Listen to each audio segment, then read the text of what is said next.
வணக்கம். தமிழ் ஃபுட் கார்னரில் கொத்தமல்லி தொக்கு எப்படி பண்ணுறதுன்னு பார்க்கலாம். நம்மக்கிட்ட கொத்தமல்லி அதிகமாக இருந்ததுன்னா இந்த மாதிரி தொக்கு பண்ணி ஸ்டோர் பண்ணி வச்சுக்கலாம். டேஸ்ட் ரொம்ப சூப்பராக இருக்கும். நான் இன்றைக்கி ஒரு கட்டு கொத்தமல்லி தழை வச்சுருக்கேன். இந்த கொத்தமல்லியை நல்லா வாஷ் பண்ணிக்கணும். வாஷ் பண்ணிவிட்டு நல்லா காட்டன் துணியை வச்சு அதில் ஈரம் போக நம்ம தொடச்சிடணும். தொடச்சிட்டு அதுக்கப்புறம் கட் பண்ணி வச்சுக்கணும். கட் பண்ணும்போது தடிமனாக உள்ள காம்பை நம்ம தூக்கி போட்டுடலாம்.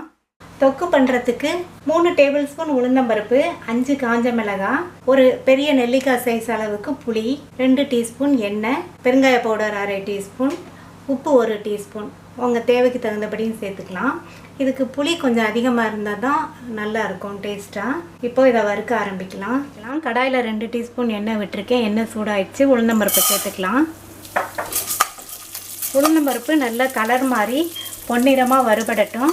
கறியிடாமல் பார்த்துக்கோங்க. நல்லா கைவிடாமல் பக்கத்துலேயே இருந்து வறுக்கணும். நல்லா வறுபட்டுருச்சு, கோல்டன் கலரில் இருக்குது. இதை நம்ம எடுத்துடலாம். அடுத்து காஞ்ச மிளகாய் சேர்த்துக்கலாம். நான் 5 காஞ்ச மிளகாய் எடுத்திருக்கேன். நீங்கள் உங்கள் காரத்துக்கு தகுந்தபடி சேர்த்துக்கோங்க. அதே எண்ணெயிலேயே நம்ம எடுத்து வச்சுருந்த புளியை இந்த மாதிரி சின்ன சின்ன பீசஸாக பிச்சு சேர்த்துக்கணும்.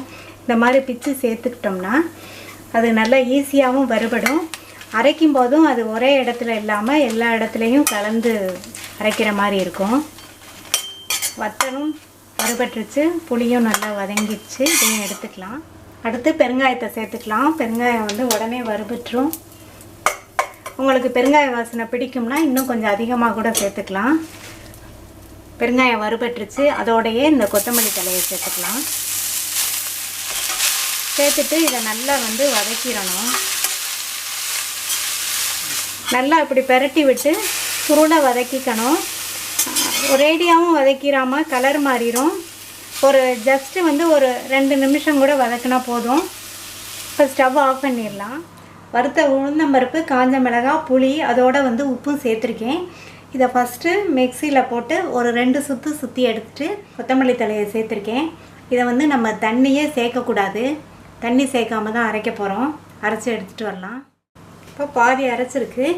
நல்லா பாதி அரைச்சதுக்கப்புறம் ஒரு ஸ்பூன் வச்சு நல்லா மிக்ஸ் பண்ணி விட்டுட்டு அதுக்கப்புறம் தான் அரைக்கணும். நம்ம தண்ணியே சேர்க்காம எப்படி தொக்கு பதத்துக்கு வந்துருச்சு பாருங்கள். இந்த ஸ்டேஜில் கொஞ்சமாக டேஸ்ட் பண்ணி பார்த்துட்டு உப்பு வேணுன்னா சேர்த்துக்கலாம். இதை மறுபடியும் அரைச்சி எடுத்துகிட்டு வந்துடலாம். தண்ணி விடாமல் இந்த மாதிரி குறப்பாக அரைச்சிக்கணும். நம்மளோட கொத்தமல்லி தொக்கு ரெடி ஆயிடுச்சு. இந்த கொத்தமல்லி தொக்கு இட்லி தோசையோடு வச்சு சாப்பிட்லாம்.